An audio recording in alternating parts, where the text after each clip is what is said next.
Part B में आपका स्वागत है मेरे दोस्तों।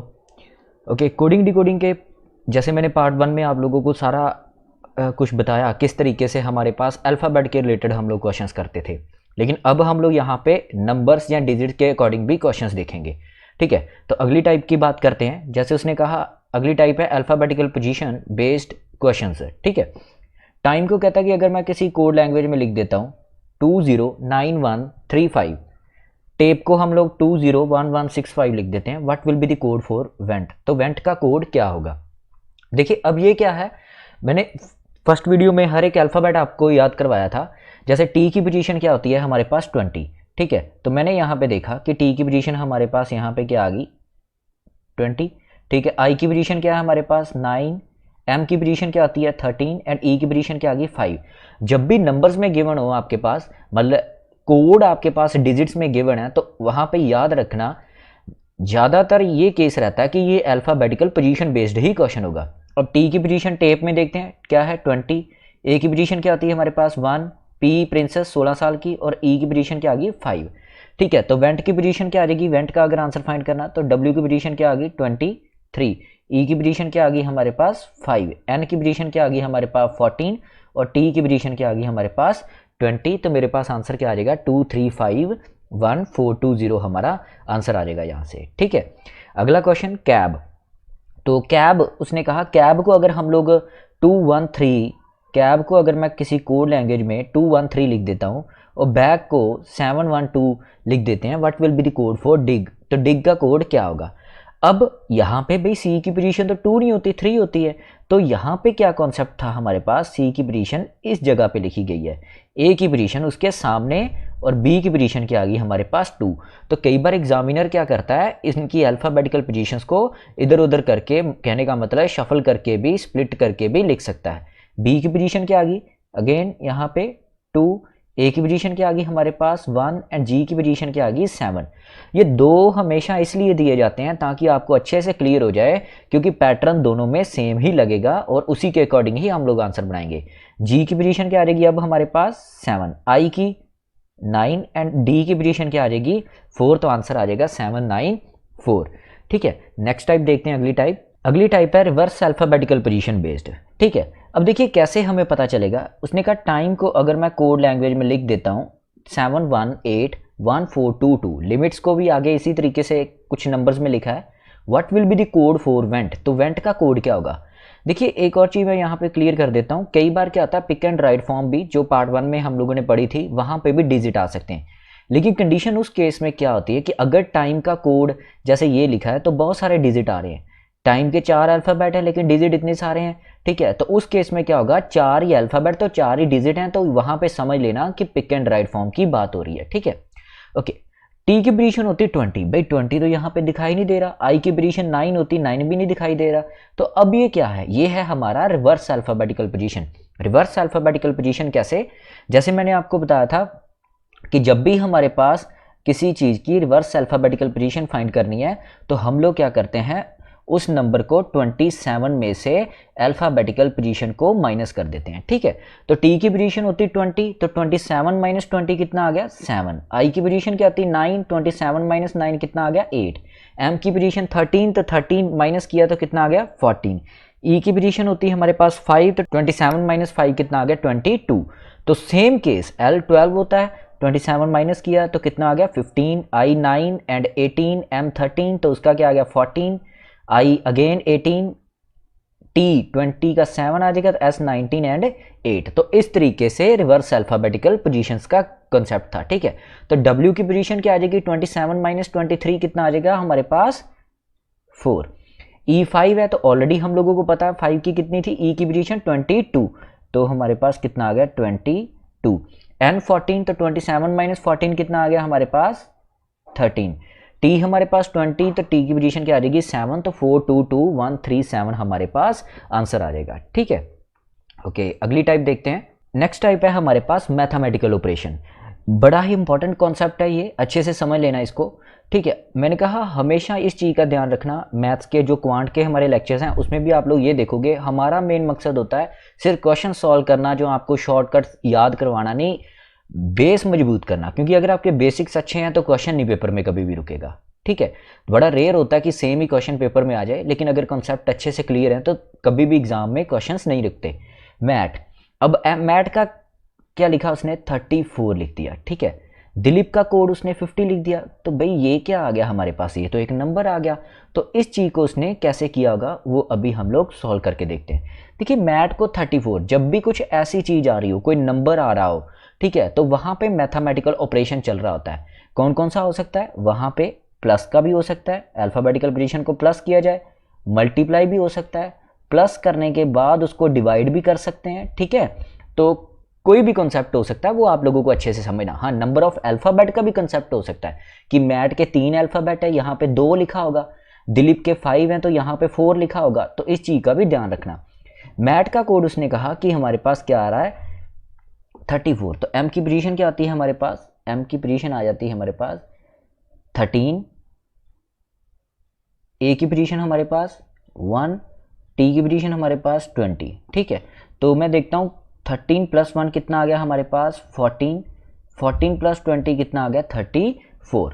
सेम आगे दिलीप कितना आ गया हमारे पास 4, आई की पोजीशन हमारे पास 9, एल हमारे पास 12, आई 9 एंड पी कितना आ गया हमारे पास 16। तो इन सबको हम लोग क्या करते हैं, ऐड कर लेते हैं। तो ऐड करने के बाद देखना 9 प्लस 12 प्लस 12 प्लस एंड 9, तो 12 4 16 9 25, 25 और 25 कितना आ गया 50। ठीक है, तो यहाँ से क्लियर हो गया, क्योंकि दोनों में मैंने बताया पैटर्न सेम ही लगना चाहिए। यहाँ से क्लियर हो गया कि वेंट का कोड क्या आ जाएगा, डब्ल्यू की पोजीशन क्या है हमारे पास 23, ई की पोजीशन क्या है हमारे पास 5, एन की पोजीशन क्या है हमारे पास 14, टी की पोजीशन क्या है हमारे पास 20, 20 30 34, 34 एंड 23 हमारे पास 57 एंड 5 कितना आ गया 62। तो हमारे पास आंसर कितना आ जाएगा 62, इसका आंसर बन जाएगा। ठीक है, ओके आगे। अब रेट का, ये आप लोग एक बार वीडियो पॉज करके चेक करना। ठीक है, रेट को अगर उसने कोड लिखा है हमारे पास 1800, टेप का कोड 1600, तो अब ये कॉन्सेप्ट क्या चल रहा होगा। अब देखिए ये बहुत बड़ा नंबर आ रहा है, तो डेफिनेटली ये मल्टीप्लाई का केस होगा। ठीक है, पहला केस हम लोगों ने एडिशन किया, सेकंड मल्टीप्लाई का केस हो सकता है। तो ए की आर की पोजीशन क्या है हमारे पास 18, ए की पोजीशन हमारे पास 1, टी की पोजीशन हमारे पास 20 एंड ई की पोजीशन क्या आ गई 5। तो इन सबको अगर मैं मल्टीप्लाई कर देता हूं तो मेरे पास क्या आ जाएगा 20 इंटू 500 एंड 1800। ठीक है, ऐसे टेप का कितना आ गया हमारे पास, टी की पोजीशन 20, ए की पोजीशन 1, पी 16 एंड ई 5। तो आपस में अगेन इनको क्या किया हम लोगों ने मल्टीप्लाई किया, और मल्टीप्लाई करने के बाद 1600। ठीक है, 14 को मल्टीप्लाई किया हम लोगों ने 5 से, ई की पोजीशन 5, ए की पोजीशन 1 एंड देन टी 20। तो हमारे पास कितना आ गया, तो हमारे पास कितना आ गया 1400। ठीक है, तो हमारा आंसर आ जाएगा 1400।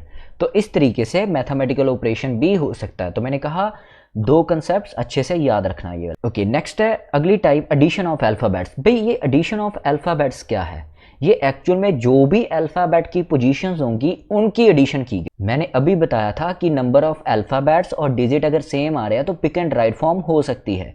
लेकिन अब देखिए इस क्वेश्चन में, देखिए उसने कहा कि मोबिलिटी को हम लोग ये कोड कर देते हैं, तो एग्जामिनेशन का कोड क्या होगा। देखिए मैं यहाँ पे लिखता हूँ, इन डिजिट्स को आपस में ऐड ऑन किया जा रहा है। तो 1 + 3 कितना आ गया 4, 1 + 5 कितना आ गया मेरे पास 6, 2 सिंगल डिजिट है तो 2 ही लिखेंगे, 9 सिंगल डिजिट है तो 9 लिखेंगे, 2 + 1 कितना आ गया मेरे पास 3, अगेन सिंगल डिजिट है तो 9 ही लिखेंगे, 2 + 0 कितना आ गया मेरे पास 2, 2 + 5 कितना आ गया मेरे पास 7। ठीक है, तो 4 6 2 9 3 9 2 7 हमारे पास ये कंसेप्ट चल रहा था। तो ई की पोजीशन क्या आ जाएगी हमारे पास, ई का 5, एक्स कितना होता है हमारे पास 24, तो कितना आ जाएगा हमारे पास 6, ए की पोजीशन 1, एम 13 होता है तो 1 + 3 आपस में डिजिट्स को ऐड ऑन करना है। आई की पोजीशन 9, एन 14 है तो 5, ए 1, टी 20, 2, आई अगेन 9 एंड ओ हमारे पास 6 एंड एन कितना आ गया हमारे पास 5। ठीक है, तो 5 6 है, तो आंसर देखिए मुझे ज़रूरत ही नहीं थी, मुझे फर्स्ट 2 डिजिट से पता चल जाता कि मेरा आंसर क्या है 5 6 1 4 9 5 1 2 9 6 5। ठीक है, ओके। अब स्ट्रेस का कोड देखिए, स्ट्रेस का सेम कॉन्सेप्ट, स्ट्रेस के कोड के लिए कैसे, देखिए एस हमारे पास क्या पोजीशन आ रही है, एस यहाँ पे देखें ये है और यहाँ पे क्या आ रहा है 1 आ रहा है। ठीक है, तो S1 कैसे आ गया, अब देखिए 9 + 1 कितना, एस की पोजीशन 19, 9 + 1 कितना आ गया 10। हम लोगों ने तब तक आपस में ऐड ऑन करते जाना जब तक सिंगल डिजिट ना बन जाए, ठीक है। फर्दर 1 + 0 कितना आ गया मेरे पास 1, 20 था तो ये सीधा यहीं पे ऐड ऑन हो जाए तो कितना आ गया हमारे पास 2। 1 + 8 कितना आ गया मेरे पास 9, सिंगल डिजिट था 5 ऐसे ही आ जाएगा। 1 + 9 कितना आ गया 10, 10 को फर्दर ऐड ऑन करो और कितना आ गया मेरे पास 1, 1 + 9 अगेन 10 एंड 10 को फर्दर ऐड 1 0 कितना आ गया 1। तो इसी तरीके से टारगेट का कितना आ जाएगा, बस ये लॉजिक था कि एस को हम लोग कैसे बनाते हैं। तो टारगेट का कोड क्या आ जाएगा 2 + 0, 20 पोजीशन है तो 2 + 0 2, ए की 1 है तो 1 ही रहेगा, आर का 18 है तो 9, जी 7, ई 5 एंड टी 20 का मतलब 2 + 0 कितना आ जाएगा 2। तो 219752, तो 219752 हमारे पास बी ऑप्शन हमारा आंसर आ जाएगा, ठीक है। ओके, अगली टाइप पे चलते हैं। बड़ा इंपॉर्टेंट पार्ट है ये वाला, ठीक है। कई बार हमारे पास ये क्वेश्चंस पूछे जाते हैं, ये दो टाइप्स में मोस्टली आते हैं, इज कॉल्ड एंड मीन्स के केस में, ठीक है। जैसे कि ये यहाँ पे गिवन है इज कॉल्ड एंड मीन्स के। अब देखिए उसने कहा if room is called bed, यदि रूम को हम लोग बेड कहते हैं, बेड को हम लोग विंडो कहते हैं, विंडो को हम लोग फ्लावर कहते हैं, ऐसे ही आगे चल रहा है, ठीक है। तो on what would a man sleep, तो कोई आदमी किस पे सोएगा, तो हम सब लोगों को पता है आदमी किस पे सोता है बेड पे, लेकिन बेड को यहाँ पे बेड को क्या कहा जा रहा है विंडो, तो आंसर क्या आएगा हमारे पास विंडो आंसर आ जाएगा। एक चीज बता देता हूं मैं आप लोगों को, जब भी इज कॉल्ड का केस आ रहा हो तो हम लोग क्या करते हैं, इस तरफ हम लोगों को मूव करना है, किस साइड, इस साइड, ठीक है। लेकिन अगर मीन्स का केस आ रहा है तो हम लोग इस साइड मूव करेंगे पीछे की ओर, ठीक है। अभी इसमें आपको क्लियर हो जाएगा। अब देखिए अगले क्वेश्चन में देखें, उसने कहा रेन मीन्स वाटर, रेन का मतलब क्या है वाटर, वाटर का मतलब क्या है road, and road means cloud, ठीक है। अब तो ये कंसेप्ट चल रहा था अगर हम लोग ऐसे देख के चले, लेकिन अब मैं बता देता हूं कि मीन्स के केस में कैसे हमें फाइंड क्या करना था, वेयर एरोप्लेन फ्लाई, तो जहाज कहाँ उड़ता है, तो हम सब लोगों को पता है जहाज आसमान में उड़ता है, तो यहाँ पे मतलब स्काई, तो स्काई को यहाँ पे क्या कहा जा रहा है सी, लेकिन सी आंसर नहीं होगा, ये आपका गलत हो जाएगा आंसर, ठीक है। तो आंसर अब क्या मार्क करेंगे, मैंने कहा था जब मीन्स का केस है तो पीछे की ओर चलना, तो स्काई के पीछे क्या आ रहा है हमारे पास क्लाउड, ठीक है। उल्टा वापिस चलेंगे तो स्काई के पहले क्या आया था हमारे पास, स्काई के पहले क्या आया था हमारे पास क्लाउड, तो आंसर क्या आएगा हमारा क्लाउड, तो क्लाउड आंसर आएगा मीन्स के केस में, इस चीज का ख्याल रखना, ठीक है। तो इज कॉल्ड एंड मीन्स में ये दोनों का डिफरेंस रहता है। ओके, नेक्स्ट टाइप है काफी इंपॉर्टेंट, चाइनीज कोडिंग डिकोडिंग कहते हैं। हमारे एग्जाम में 1 नंबर का क्वेश्चन पूछा जाता है, कई बार ये 5 मार्क्स का भी हो सकता है, ठीक है। चाइनीज कोडिंग डिकोडिंग, अब क्वेश्चंस देखिए, उसने कहा 786 का मतलब है हमारे पास स्टडी वेरी हार्ड, 958 का मतलब है हमारे पास हार्ड वर्क प्लेस। देखिए यहाँ पे जो डिजिट लिखे हैं 7 का कोड हमारे पास स्टडी भी हो सकता है, वेरी भी हो सकता है और हार्ड भी हो सकता है, ये आप लोगों को फाइंड करना कि किसका क्या कोड है, ठीक है। ऐसे ही 6, उसने कहा 6545 का मतलब है study and work, which of the following is the code for work, तो वर्क का कोड क्या होगा। अब देखिए बड़ा इजी क्वेश्चन है, ठीक है, और हम लोग देख के ही आंसर सॉल्व कर सकते हैं, कॉमन के थ्रू करना होता है, ठीक है। देखिए मैंने क्या किया, सबसे पहले मुझे फाइंड क्या करना था भाई वर्क का कोड, तो मैंने देखा वर्क आ कहाँ पे रहा, वर्क ये रहा हमारे पास, ठीक है, ये रहा हमारे पास वर्क, और वर्क कहाँ पे आ रहा है इस जगह पे आ रहा है।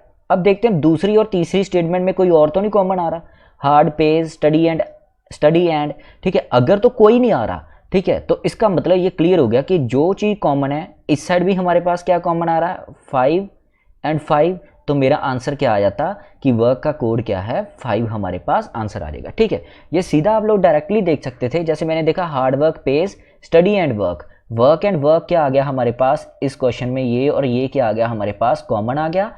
इसी तरीके से 5 एंड 5 कॉमन आ रहा था, तो मैंने क्या किया इन दोनों, मुझे क्लियर हो गया कि 5 ही इसका कोड होगा।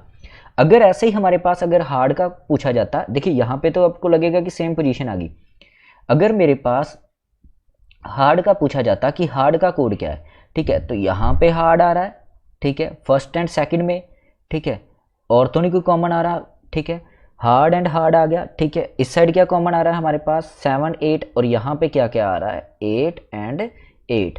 तो यहाँ पे क्लियर हो गया कि हार्ड का कोड क्या आता 8 होता, ठीक है। अब अगर वो पूछता कि भाई स्टडी का कोड क्या, तो वो भी फाइंड कर सकते, लेकिन अगर मुझे वेरी का कोड फाइंड करना होता तो इसलिए मुझे फर्स्ट स्टडी का कोड पता होना चाहिए था, क्योंकि वेरी यहाँ पे कहीं पे भी दूसरी बार नहीं आ रहा। अगर तो होता तो मैं डायरेक्टली लिख सकता था। और कंडीशन ये है कभी भी दोनों सेम नहीं होने चाहिए। अगर वेरी हार्ड जैसे स्टडी हार्ड और स्टडी हार्ड ही नीचे होता, वहाँ पर मुश्किल हो जाता कि हम लोग कोड कैसे फाइंड करें। तो आंसर था हमारे पास 5। तो ये थे हमारे सारे के सारे क्वेश्चंस, ठीक है। ये असाइनमेंट गिवन है, ये आप लोग ट्राई कर सकते हैं, और बाकी कमेंट सेक्शन में आप सारे के सारे आंसर डाल दें। अगर कोई डाउट्स हैं तो व्हाट्सअप कर सकते हैं। वीडियो को लाइक करें और कमेंट करके बताएं ये आपको वीडियो कैसी लगी, और इसका सलूशन मैं जल्दी अपलोड कर दूँगा।